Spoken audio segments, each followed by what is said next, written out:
Medical कलेजले तोकिएको भन्दा बढी शुल्क लिने गरेको संसदीय समितिको ठहर। काम सकेर समितिलाई चाँडै प्रतिवेदन बुझाउने उपसमिति संयोजक राईको भनाई। बर्दिया स्थित कर्णाली नदी व्यवस्थापन कार्यालयका 3 इन्जिनियर 15 लाख घुससहित पक्राउ। दोलखा र सिन्धुपाल्चोक स्थित जलस्रोत तथा सिंचाई विकास डिभिजन कार्यालयका 2 इन्जिनियर सहित 3 जना अख्तियारको नियन्त्रणमा।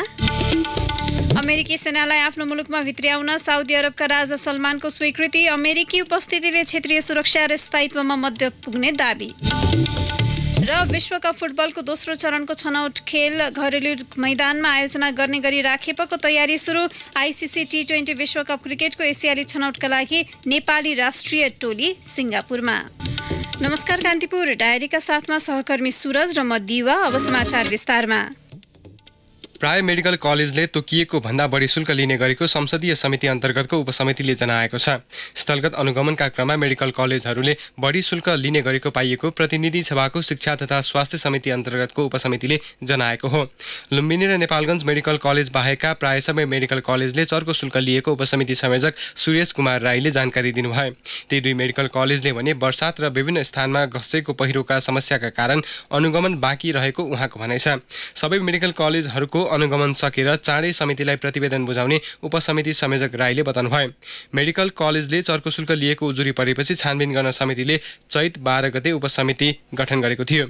उपसमिति गठन पश्चात पहिलो बैठक बसेको 1 महिनाभित्र प्रतिवेदन बुझाउन कार्यदेश दिएको भए पनि उपसमितिले अझै प्रतिवेदन बुझाएको छैन। काम नसकिएको भन्दै उपसमितिले 2 पटक उपसमितिको समयावधि थप गरिसकेको छ।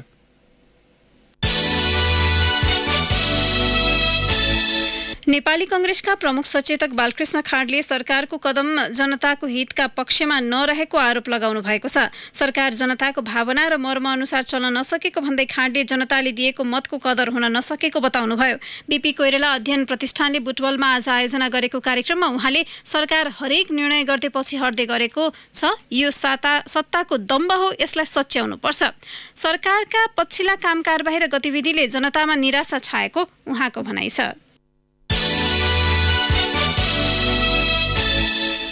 अख्तियार दुरुपयोग अनुसन्धान आयोगको टोलीले बर्दिया स्थित कर्णाली नदी व्यवस्थापन कार्यालयका 3 इन्जिनियरलाई 15 लाख रुपैयाँ घुस लिँदै गरेको अवस्थामा पक्राउ गरेको छ। आयोगको टोलीले गेरुवा गाउँपालिका 1 बिहानी बजार स्थित एक होटेलबाट इन्जिनियर विश्वेश्वर प्रसाद शाह, कमल प्रसाद सिटौला र हरिप्रसाद चौधरीलाई पक्राउ गरेको हो। यसैबीच दोलखा र सिन्धुपाल्चोक स्थित जलस्रोत तथा सिंचाई विकास डिभिजन कार्यालयमा कार्यरत 2 इन्जिनियर सहित 3 जनालाई शङ्कास्पद 14,68,000 रुपैयाँ सहित अख्तियारको टोलीले भक्तपुरको जगातीबाट नियन्त्रणमा लिएको छ।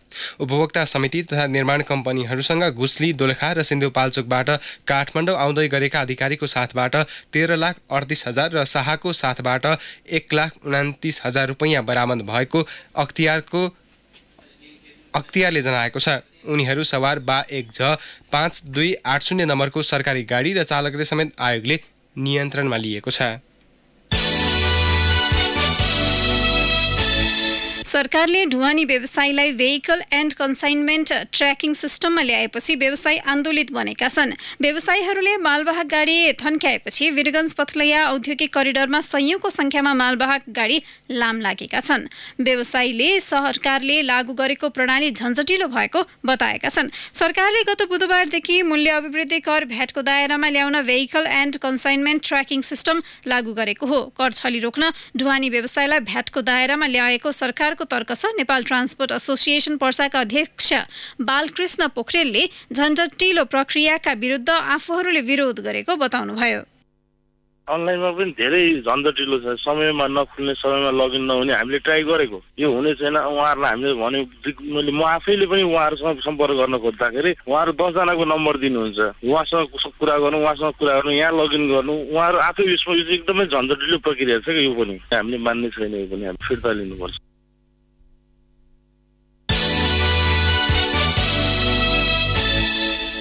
प्राकृतिक जलाशय र सिमसार क्षेत्र अतिक्रमण हुँदा पश्चिम नवलपरासीको सुनवलमा कृत्रिम सिमसार निर्माण गरिएको छ। भूमिगत जलस्रोतका मुहान धमाधम सुक्न थालेपछि राष्ट्रपति चुरे तराई मधेस संरक्षण विकास समितिको सहयोगमा स्थानीयले मूलपानी सामुदायिक वनभित्र कृत्रिम सिमसार क्षेत्र निर्माण गरेका हुन्। नवलपरासीबाट सहकर्मी नवीन पौडेलको रिपोर्ट। भूमिगत मुहान सुक्न थाले पनि पश्चिम नवलपरासीको सुनवलमा करिब 70 लाखको लागतमा 4 बिघा क्षेत्रफलमा जलाशय सहितको सिमसार क्षेत्र निर्माण गरिएको छ। सिमसार क्षेत्रको अभावमा सो क्षेत्रमा पानीको अभाव हुन नदिन सो प्रयास गरिएको हो। जलाशयको पानीबाट हिउँदको समयमा किसानले सिँचाइ सुविधा पनि पाएको मूलपानी सामुदायिक वनका अध्यक्ष यज्ञ प्रसाद पाण्डेको भनाइ छ। यस जंगलमा रहेका जंगली जनावरहरूलाई पानी खानेको लागि सर्वसुलभ भएको छ, जसले गर्दाखेरि यहाँ जंगली जनावरको आवागमन बढेको छ। बँदेल, हरिण, मयूर, पानी हाँसहरू जस्ता जनावरहरू चराचुरुङ्गी गरेर उब्रेका छन् र यसबाट स्थानीय जनताहरूले सिँचाइ उपलब्ध गराउनु भएको छ। तरकारी खेती गर्न, खेतीपाती गर्नको लागि सहज भएको छ। जलाशय पार्क तथा वन्यजन्तु मैत्री मार्ग निर्माण भएको छ। जलाशयको बीचमा मन्दिर निर्माण गरेर ढुङ्गा मार्फत जलाशयमा पर्यटकलाई सैर गराउने लक्ष्य छ। जलाशयबाट वन्यजन्तु सहित स्थानीयले फाइदा लिन सक्नेछन्। सुनवल 4 का पूर्ण अधिकारी। अब खडेरी पर्दाखेरि लगभग यो तरिकाले पानी बर्खामा पनि अलिकति ड्याम बढेको देखिन्छ पानीको लेभल, नत्र यो चैत वैशाखसम्म पनि यही लेभलमा पानी यहाँ देख्न पाइन्छ। अनि त्यहाँबाट एउटा घिर्नी जस्तो बनाएको छ, यो खोल्ने बित्तिकै पानी सिँचाइको लागि पनि युज भइरहेको छ। सामुदायिक वनभित्र ठूलो जलाशय भएपछि वरपरका मुहान तथा अन्य पानीको स्रोत पनि नसुक्ने भएकाले कृत्रिम सिमसार निर्माण गरिएको हो। पर्यटकीय गन्तव्यसँगै सिँचाइ पनि गर्न पाइने भएपछि स्थानीयका लागि सिमसार क्षेत्र फलदायी भएको छ।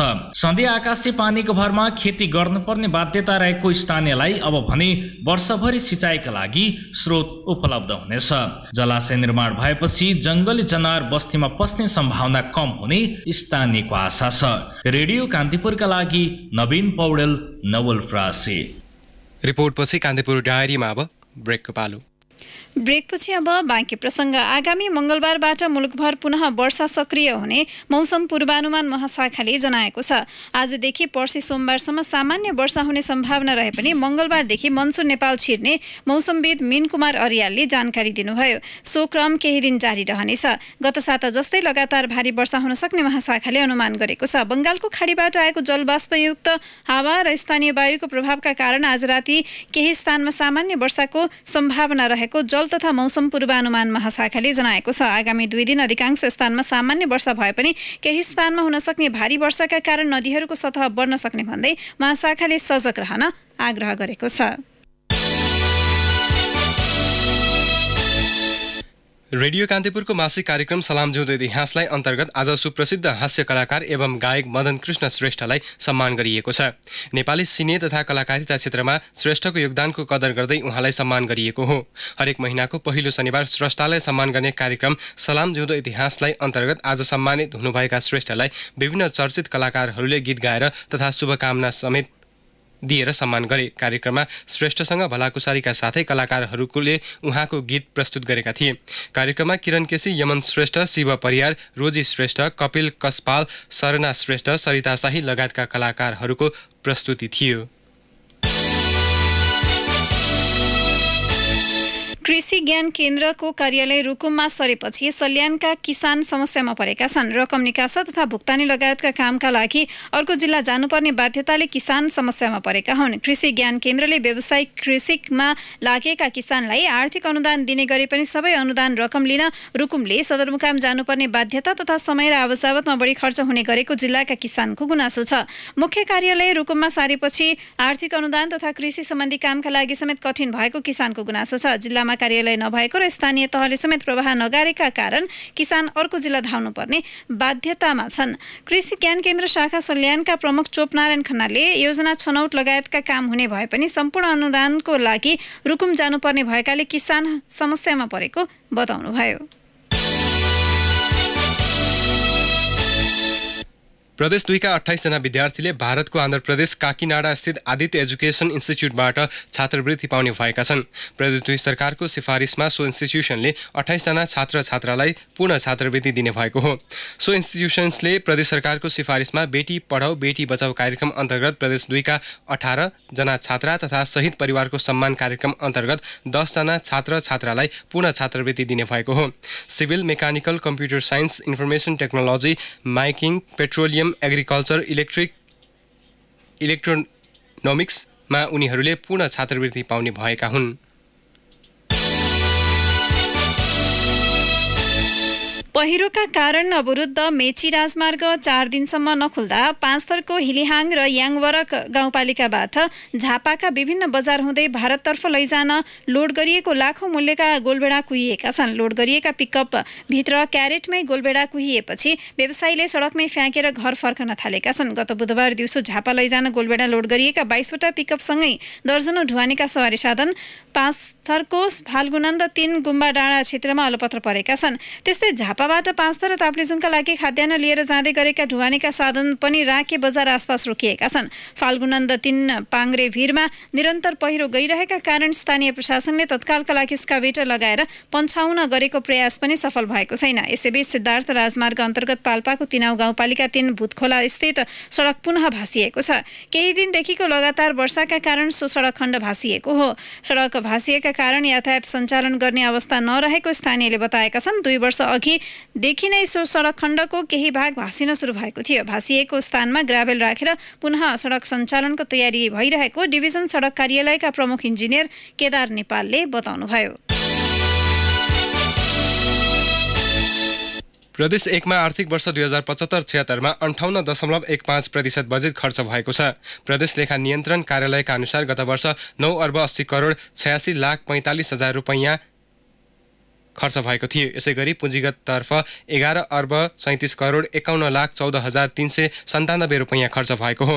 यो खर्च विनियोजित बजेटमध्ये चालुतर्फ 57.74 र पुँजीगततर्फ 58.51% बजेट खर्च भएको सो कार्यालयले जनाएको छ। प्रदेश सभाले गत आर्थिक वर्ष 35 अर्ब 93 करोड 60 लाख रुपैयाँ बराबरको बजेट ल्याएको थियो।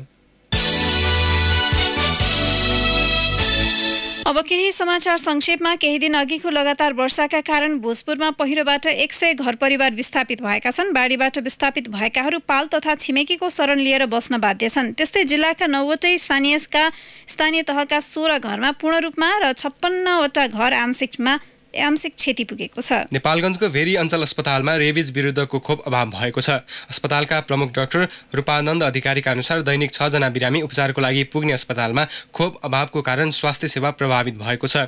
केन्द्रबाटै खोप किन्न ढिलाइ भएका कारण अभाव भएको क्षेत्रीय मेडिकल स्टोरले जनाएको छ।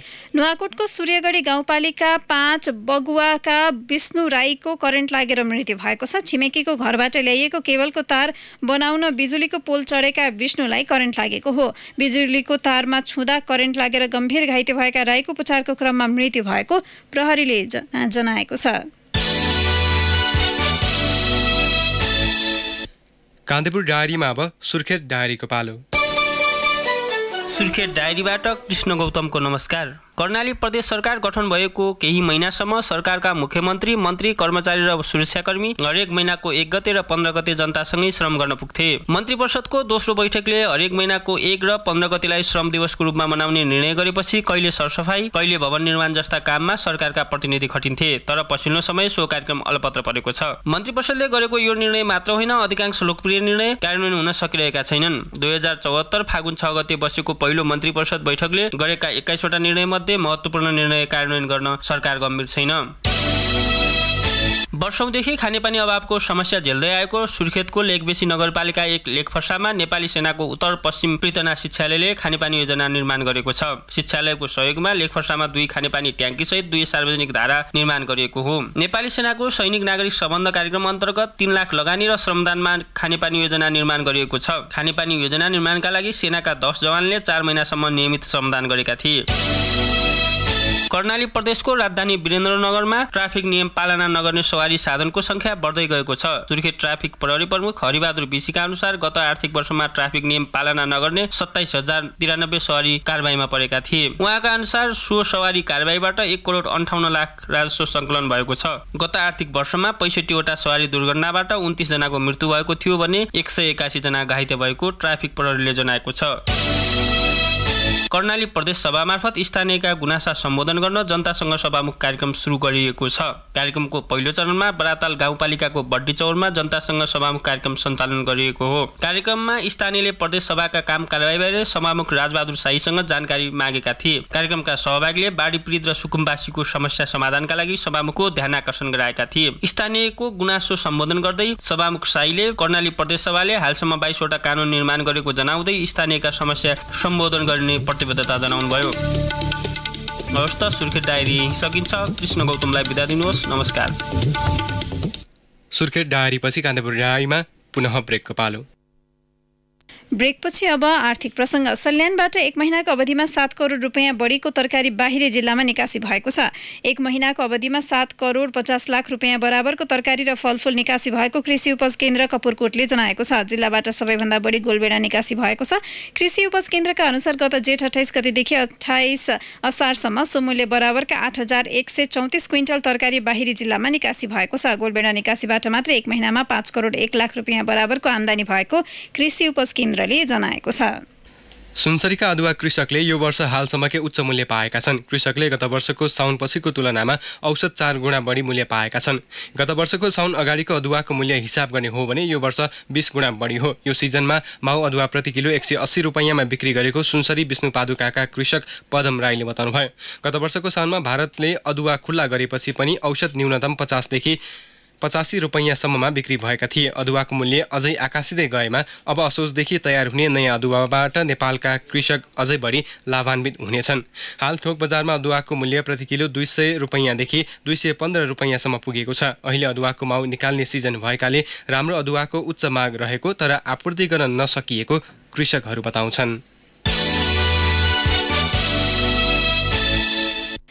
अब अन्तर्राष्ट्रिय प्रसङ्ग। साउदी अरबका राजा सलमानले अमेरिकी सेनालाई आफ्नो मुलुकमा भित्र्याउन स्वीकृति दिनुभएको छ। मध्य पूर्वमा अमेरिकी उपस्थितिले क्षेत्रीय सुरक्षा र स्थायित्वमा मद्दत पुग्ने साउदी राजा सलमानको भनाइरहेको साउदी सरकारी समाचार संस्थाले उल्लेख गरेको छ। अमेरिकाको रक्षा मन्त्रालयले तत्कालीन खतरालाई मध्यनजर गर्दै साउदी अरबमा सेना पठाइएको उल्लेख गरेको छ। इरान र अमेरिका बीच जारी तनावका बीच सैन्य तैनात गर्ने सम्बन्धी निर्णय भएको हो। तनावकै कारण विश्वमा इन्धनको बजारमा समेत नकारात्मक असर पुगेको छ। साउदी रक्षा मन्त्रालयले संयुक्त सैन्य अभ्यास लगायतका कार्यक्रमले मध्य पूर्वमा शान्ति कायम गर्न सघाउने दाबी गरेको छ। भारतको राजधानी दिल्लीकी पूर्व मुख्यमन्त्री शीला दीक्षितको 81 वर्षको उमेरमा निधन भएको छ। लामो समयदेखि हृदय सम्बन्धी रोगको बिरामी रहेकी दीक्षितको दिल्लीको एस्कोट अस्पतालमा उपचारको क्रममा निधन भएको हो। सन् 1998 देखि 2013 सम्म दिल्लीको मुख्यमन्त्रीको जिम्मेवारी सम्हालेकी शीला दीक्षितको भारतको राजधानीको विकासमा विशेष योगदान रहेको बताइन्छ। भारतीय कांग्रेसबाट मुख्यमन्त्री बनेकी शीला दीक्षितले आम आदमी पार्टीको उदयपछि दिल्लीको सत्ता छाड्नु भएको थियो। सन् 2014मा केरला राज्यको राज्यपालको जिम्मेवारी सम्हालेकी दीक्षितले केही समयपछि नै पदबाट राजीनामा दिनुभएको थियो। भारतीय कांग्रेसको दिल्लीकी अध्यक्ष शीला दीक्षित गत अप्रिल मेमा भएको भारतको आम निर्वाचनमा हार बेहोर्नु भएको थियो। भारतमा मेट्रो रेल भित्र्याउन पूर्व मुख्यमन्त्री दीक्षितको महत्त्वपूर्ण योगदान रहेको भारतीय सञ्चार माध्यमले जनाएका छन्।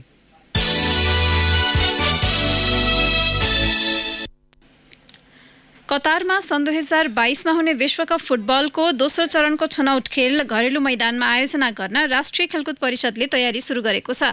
विश्वकप छनौटको होम गेम दशरथ रङ्गशालामा आयोजना गर्ने राष्ट्रिय खेलकुद परिषदका सदस्य सचिव रमेश कुमार सिलवालले दाबी गर्नुभयो। सिलवालले वैकल्पिक रङ्गशालाको रूपमा हलचोक स्थित एपीएफ मैदान र साधोबाटो स्थित एन्फा कम्प्लेक्सलाई मैदानको रूपमा लिएको बताए पनि रङ्गशालामा प्रतियोगिता नभए नेपालमा नै प्रतियोगिता नहुने अखिल नेपाल फुटबल सङ्घ एन्फामा महासचिव इन्द्रमान तुलाधरले बताउनुभयो। 13औं दक्षिण एसियाली खेलकुद अघि विश्वकप छनौटको खेल सुरु हुने बेलासम्म दशरथ रङ्गशाला तयार हुन्छ कि हुँदैन भनेर हामीले तुलाधरलाई सोधेका छौँ। राष्ट्रसङ्घीय बाल अधिकार नियोग युनिसेफको तथ्याङ्कले